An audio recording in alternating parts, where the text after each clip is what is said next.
자, 그 다음은, 테슬라에 대해서 이제 또 아담 조나스가 이번에는 전력과 관련돼서 이야기를 좀 했는데요.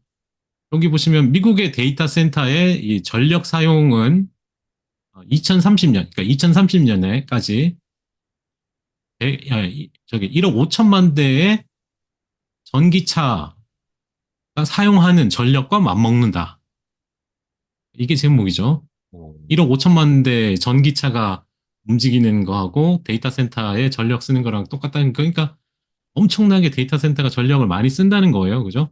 그러면, 그러네요. 그러면 예, 그렇죠. 그래서, 음, 저기 뭐죠?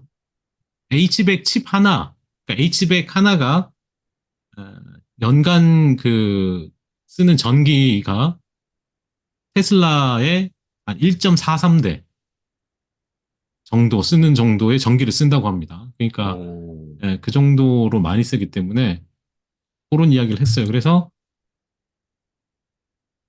특히 이제 데이터 센터가 계속 늘어나게 되면 전기 자동차 EV 시장에 미치는 영향, 특히 이제 테슬라에 미치는 영향에 대해서 이런 이야기를 했는데 결국 AI로 인해서 미국 데이터 센터 전력 사용량이 337테라와트까지 늘어난다.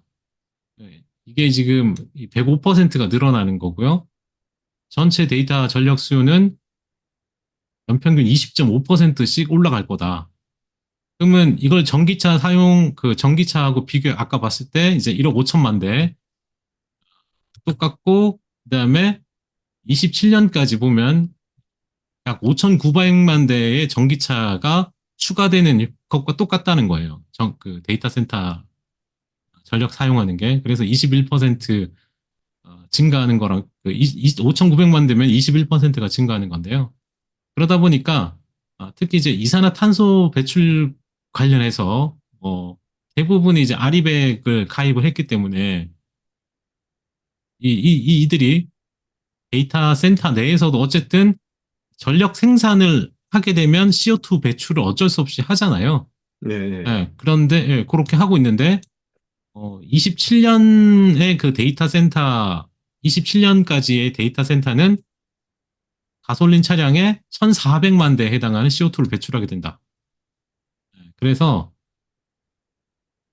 요거도 이제 이렇게 이산화탄소를 배출하게 되고 그렇기 때문에 현재 전기차가 전기차마저도 이제 아시겠지만 그 전력 그리드에 크게 의존하잖아요.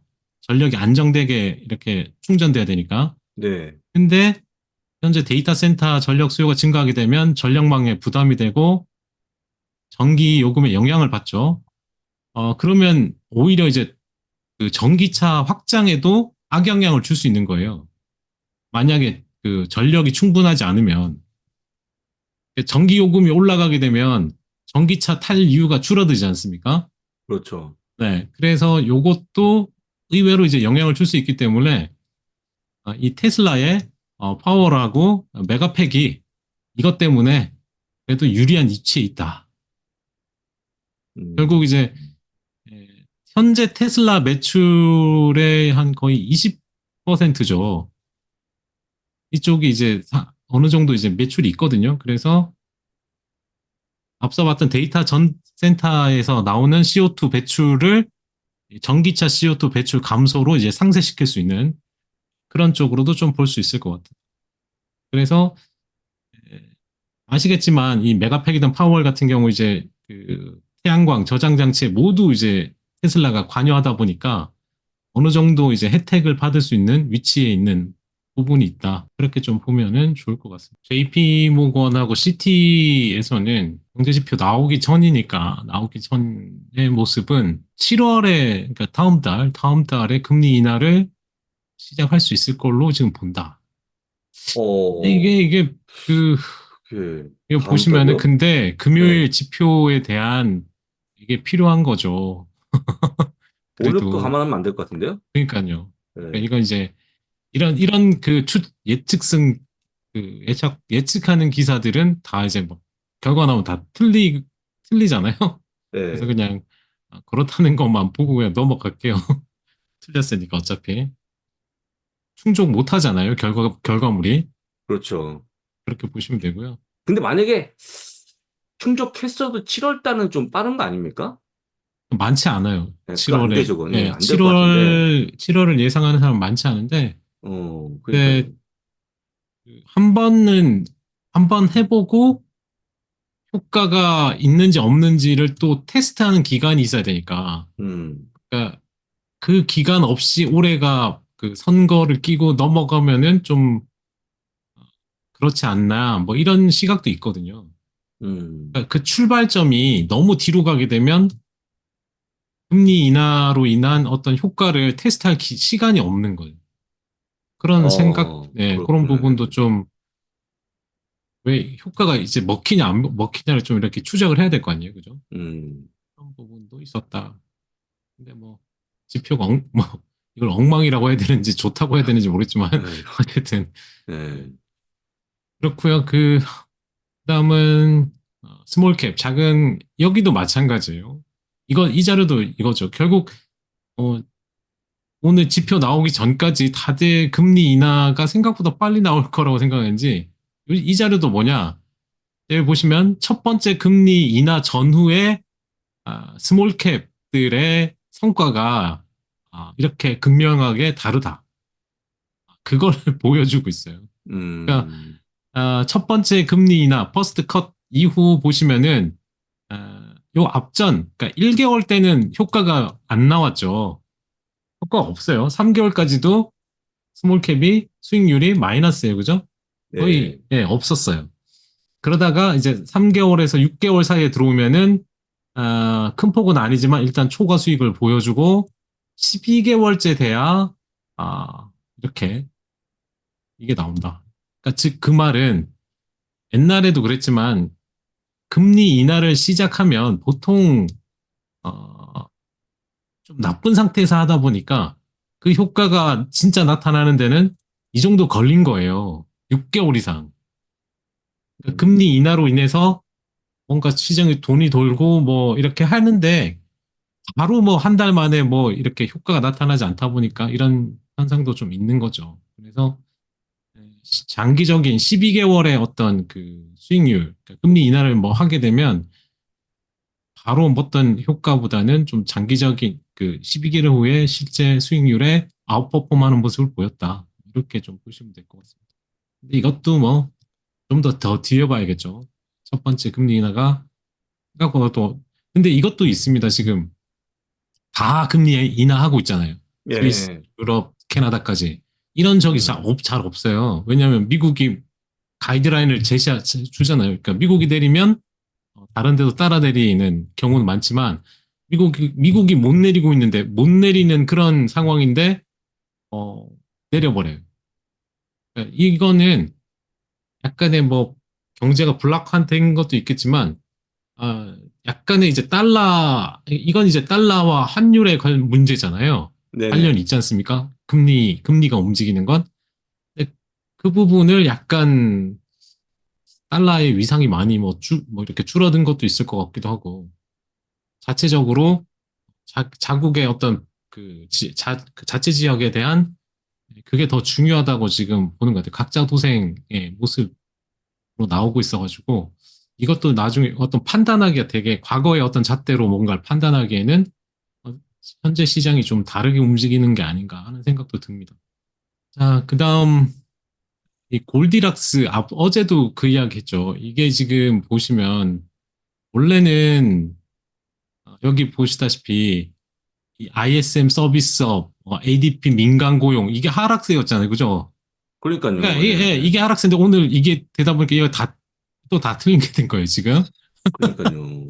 지금 그래서 이게 지금 왜 이렇게 두 개가 같은 뭐 그건데 서로 좀 다르게 나오는 부분이 있어서 고용 지표가 최근에 부진했는데 또 지금은 또 이게 돼서 지금 이 내용도 쓸모가 없게 된 게 아닌가 싶고 신규 실업수당 청구 건수는 이제 증가 추세에 있는데 아직까지 경기 침체는 아니죠. 요런 게 이제 올라가고 있는데 또 침체가 아닌 모습.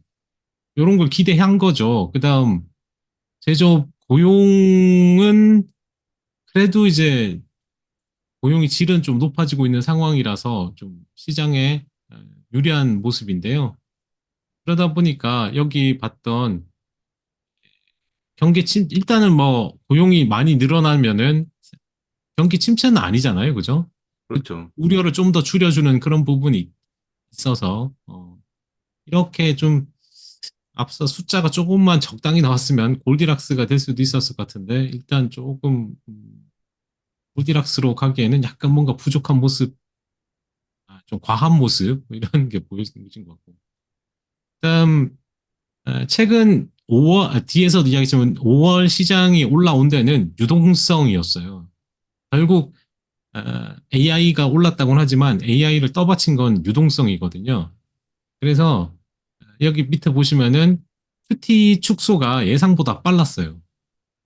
그 부분이 이제 5월 좀 올랐다고 보시면 되고, 지금 이 GDP 성장률 전망치가 GDP 나 이것도 상향 조정되고 이런 모양을 보이면서 통화 완화의 기대감도 이제 커졌고, 또 하나가 MMF 자금에서 다들 이게 요 자금, MMF 자금이 단기 자금이 장기로 이제 이동하거나 주식 시장으로 옮겨오길 바라잖아요. 네. 예. 그래서 요게 지금 가능성이 열리려면 앞서 봤던 모든 게 되게 이제 밋밋한 그런 모습이 나와야 되는데 그런 모습은 없었고 또 하나는 그럼 MMF 자금이 이렇게 장기 국채, 그러니까 장기 금리, 장기물로 이렇게 옮겨가게 되면 연준의 이제 영래포 잔액도 감소하게 되죠. 그러면 지급 준비금이 올라가면서 주식시장의 멀티플이 올라갈 수 있어요.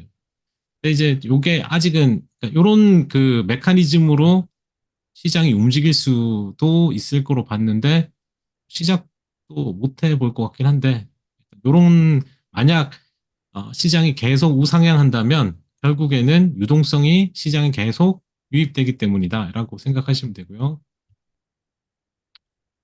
여기 보시면은 그래서 최근에 유럽이나 미국이나 영국 이렇게 보시면 경기 침체 확률이 계속 줄었어요. 30% 정도. 음, 경기 침체 확률이 그렇게 높지 않은 상황으로 이제 가고 있기 때문에 지금 봐서는 시장의 최선은 골디락스 형태로 시장이 움직이면서 하면은 좀 긍정적인 모습인데 좀 더 지켜봐야겠죠. 자, 그런 상황에서 제조업은 아직까지 회복을 크게 못하고 있죠. 지금 보시면은 신규 주문이 보시면 이게 부정적이죠. 이렇게 빠지고 있어갖고 재고를 줄이고 있는 이런 흐름이라서 생산은 조금씩 늘어나는데 이게 좀 모자라요. 그래서 약간 부정적인 신호입니다. 그러니까 전체적으로 뭔가 한쪽으로 요건 치우치지 않은 아직 그런 모습인데 또 뭐 이쪽은 그렇고 소비는 여전히 좀 뭐 살아있고 뭐 이래서 아주 혼조스러운 모습이긴 하죠. 그다음 요 그림은 장단기 금리가 그러니까 12년물하고 10년물 그러니까 요 사이의 차이죠. 장단기 금리가 역전된 기간이 이 기간 자체가 역대 최장입니다. 지금 가장 길었어요. 그래서 지금 뭐 1980년대 그때는 이제 보면 빈번하게 빈번했죠. 음, 올라왔다가 다시 내려가고 뭐 이런 흐름이었는데 수명이 짧았어요. 근데 1980년부터 요 뒤는 몇 차례 좀 나왔고 뭐 2000년대부터는 기간이 좀 길어지는 모습이고 이건 지금 최장으로 길어진 모습인데 이게 과연 이렇게 장기화되면은 어 경제의 어떤 그 불확실성 그게 이제 지속되는 거죠. 보통 경기 침체는 보시다시피 이게 역전됐다가 그렇게 제자리로 찾을 때 다 경기 침체가 왔거든요. 근데 아직 이런 반대 현상에서 뭐 그런 모습은 보이지 않고 있는데 이걸 어떻게 해결해 나가냐. 지금 제대로 과거에 통화 정책을 써가지고 뭔가 이런 걸 막는 거. 그러니까 경기 침체가 오지 않게끔 하는 성공 확률이 20%밖에 안 돼요. 몇 번 못 해봤거든요. 다 이제 실패, 다 경기 침체로 갔죠. 80%는. 그런 게 있기 때문에 늘 뭐 나오는 이야기지만 언젠가는 움직일 수밖에 없는 그런 부분이 있겠죠. 자, 다음, 이거 이제 이코노미스트 뱅크 오브 아메리카의 자료인데요. 일단 요거는 자, 보시면 여기는 밀레니얼 세대, 그다음에 오른쪽은 G세대, 그다음에 노란색은 이제 표준이니까 그 중간 그 스탠다드한 제품, 그다음에 요거는 이제 프리미엄, 요건 이제 가치가 있는, 그러니까 소위 말해서 싼 거죠, 그죠? 근데 보시면 올해 들어가지고 이렇게 꺾이고 있어요. 그래서 그러니까 식료품 가격이 이제 높게 나오고 생필품 비용도 상승하는 그런 것 때문에 지금 밀레니얼 세대나 그 G세대가 이 저가형 매장, 특히 이제 여기서 나오는 이 저가형 매장에서 식료품 지출 비중이 증가하는 그런 모습이에요. 그러니까 외식을 못하고 식료품, 저번에 이야기했던 월마트도 그렇고 뭐 식료품을 많이 사잖아요. 네네. 경제적 압박을 지금 느끼고 있는 거죠. 그래서 지금 보시면은 이 소위 말하는 밸류 쪽, 이 밸류 티어 부분이 이쪽 그 매장의 그 지출이 크게 증가한 상태죠. 여기 보시면 증가했다 살짝 빠지긴 하지만 그래도 증가했고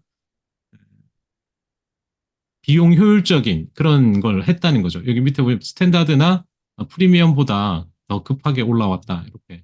그 다음에 여기도 그 G세대도 마찬가지죠. 이 빨간색이 두 색깔보다 위에 있는 상황입니다. 그래서 2023년 이후로 그러니까 원래는 밀레니얼 세대가 더 빨리 왔고요.